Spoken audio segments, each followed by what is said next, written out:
So we'll start this out. I'm Staff Sergeant Paul Stacey, STA CEY from the Calgary Police Service Traffic Section / Airport Unit. So shortly before 7 o'clock today, on the 31st, a male pilot for Sunwing Airlines boarded an aircraft with flight legs scheduled to Regina and Winnipeg, with a final destination at Cancun, Mexico. The plane was a 737-800 series aircraft that had 99 passengers on board and 6 flight crew, which of course included the pilot that we're talking about. Prior to departure, gate crew and the crew aboard the flight noticed that the pilot was behaving oddly before he became unconscious in the cockpit. The pilot was escorted from the aircraft, at which point he was taken into custody by the Calgary Police Airport Unit. Initial tests conducted by the police indicated the pilot was severely impaired by alcohol. He's being charged with having care and control of an aircraft while impaired by alcohol, and having care and control of an aircraft over 0.08, or in the metric, exceeding 80 milligrams of alcohol in 100 milliliters of blood. His name hasn't been released yet because he hasn't yet seen the justice of the peace. So fire away with your questions. How far over pointing was he? He was more than 3 times the legal limit. And I'm not going to give the exact number, only because now that it's before the court, and this is going to be a case that's going to be closely watched. I just don't want to jeopardize it by giving too much information at this point. Was there any evidence of intoxicants in the cockpit at all? Or No, nothing. And in fact, what had happened was the gate crew, as he walked by them, they had some concerns about him, so they notified the co-pilot and the first officer when they came through, or the chief steward when they came through. The co-pilot went and found the pilot in the cockpit, presumably preparing for the pre-flight. Decided that the gate crew had some warranted concerns, and short story is we were called, and then we took that pilot into custody after we noticed all the same kind of indicia. Do you have a sense of where he was drinking? No, I have no idea where he was drinking. Do you know, was he drinking just before he boarded the plane, or was it consumption from the night before possibly? Well, we tested him approximately 2 hours after we took him into custody, and he still blew at that extreme level. So I can't tell you when he had his last drink, but he was pretty high. So it was probably wasn't too long before we took him into custody, is my guess. Have you ever seen anything like this before he gone? No, it's you know what? It had all the potential for a disaster, but I'll tell you this much. The likelihood of a pilot on a major airline like this actually being able to take off when they're impaired like that is pretty slim, because there's a lot of checks and balances, and there's the other flight crew, there's the gate crew, everybody's about safety. So in this case, it's all on that pilot. Everybody else very safety minded, and there's a lot of checks and balances that actually caught this. So I'm not surprised that he got caught before the plane left the terminal. The plane get out as scheduled anyway? It did. It left. Well, I don't know if it left a little bit late or not, but they did call in another pilot, and it's on its way now. Are the passengers notified of what's going on, or is it just to them a delay? You know what? That's a good question. I don't know if they were notified or not.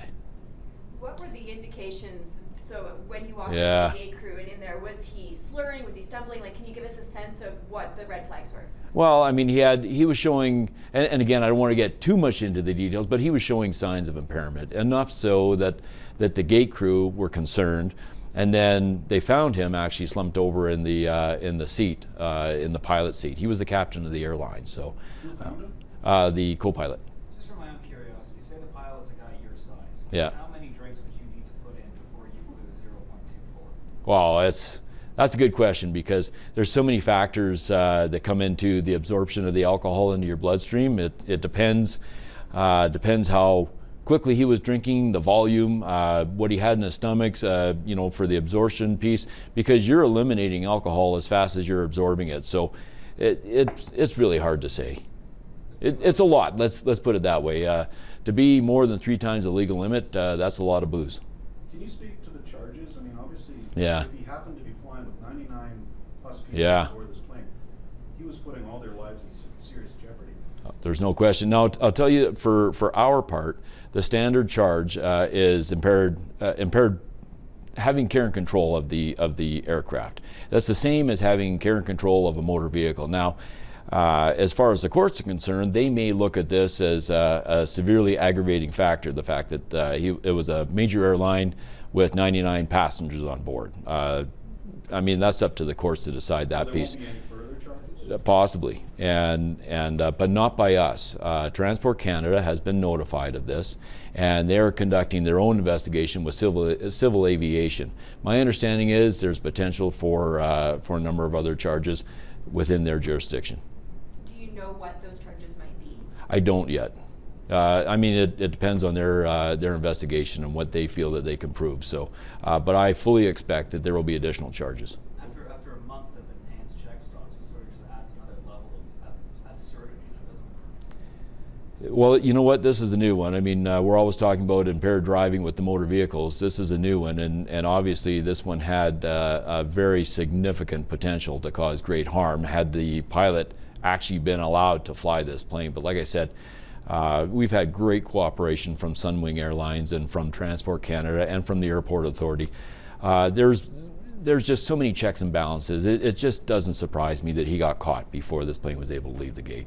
Is there any reason to believe why he might be able to fly a plane again, or is his career over? Well, that's a good question. I suppose that's up to Transport Canada and Sunwing and of course the courts, because he's got a lot of processes to go through. But I can tell you right now that he won't be flying anytime soon. Do you know when he might appear before a judge to have the charges read, and we might know his identity? Yeah, well, he's a foreign national, and he's currently down at the court services section awaiting a bail hearing. Now, because he has as much alcohol in his system as he does, they're going to wait until he sobers up somewhat before he goes before a justice of the peace. And then from there, it depends on the justice of the peace whether he gets released or not, or what conditions he gets released on. So it'll be some time before he sobers up enough before we're comfortable to put him before the justice. So we won't know if he's going to be spending New Year's Eve in custody or not? It depends on his condition. Yeah, it's Which country is he? Yeah. Slovakia. Slovakia. Yeah, 37-year-old male. Thank you. And do we know how long he'd been a pilot? I don't. And do you have any sense of if he'd ever, I don't know, been investigated for alcoholism before, or any conversations around his past like that? Yeah, no, nothing to my knowledge. I mean, he's here on a work visa, and I know that there's a lot of checks and balances that Transport Canada goes through. So I'd be surprised if there were, but certainly nothing to my knowledge. Did he appear remorseful or anything like that you know of? No, I don't know. Did you interview him yourself? No. Okay. To your knowledge, have you ever laid charges against a commercial pilot or something like this before? This is new for me. I'm not aware of anything. I mean, I know what's happened, but in Calgary, I'm not aware of anything like this. If he's on a work visa, deportation not then be something. Well, that's a possibility. We do notify Canada Border Services, so that piece is up to them. That's within their jurisdiction, so it is something that they'll look at. I couldn't tell you what their criteria is to determine what's going to happen to him. Can we just ask you a couple questions about New Year's Eve? If everyone Of course. Oh, well, sorry. go ahead. I just want one more question just about the checks and balances. Yeah.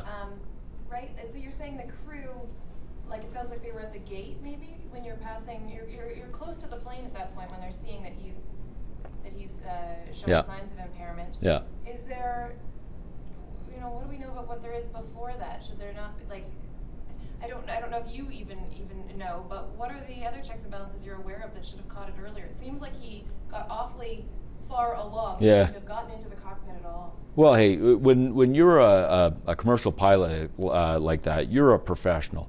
So when you obtain that kind of a license, you have a personal responsibility and a professional responsibility to conduct yourself accordingly. So there's your own checks and balances for starters. But in the absence of that, I mean, there's no screening devices that they go through prior to them getting to the gate, but they do check in with a number of people prior to them actually getting on the airplane. So everybody is all aware of, the gate people aren't police officers, but in this case, they certainly noticed that he seemed to be impaired. So they did what they should have done. They notified somebody. And then the other people checked it out long before the plane ever left the, or even had an opportunity to leave. So then we were called. So all the pieces in place that you would expect to be in place all seem to work in this case. And I know, you're saying what other checks and balances. At some point, people have to be responsible for themselves. We're all professionals. Like any one of us here could come to work drunk, and then they could say, well, what checks and balances are there for you? Well, it's your own personal responsibility. So that's what I'm saying. This pilot owns that. Does that make sense? Oh yeah, I'm kind of, it's almost grateful that he was that inebriated, because if he was able to perform better, I don't Yeah. know then what happens, right? Well, I know commercial pilots. There's one in my family, and I know how serious they are about safety and their own professionalism. So to have something like this happen is a real anomaly. I was asked, have I ever heard of this happening in Calgary? I haven't, and it is extremely rare for this to occur in any event anywhere. And there's a reason for that, because the pilots generally do take their jobs very seriously, and they do have a high level of professionalism. So this truly is an anomaly. Yeah.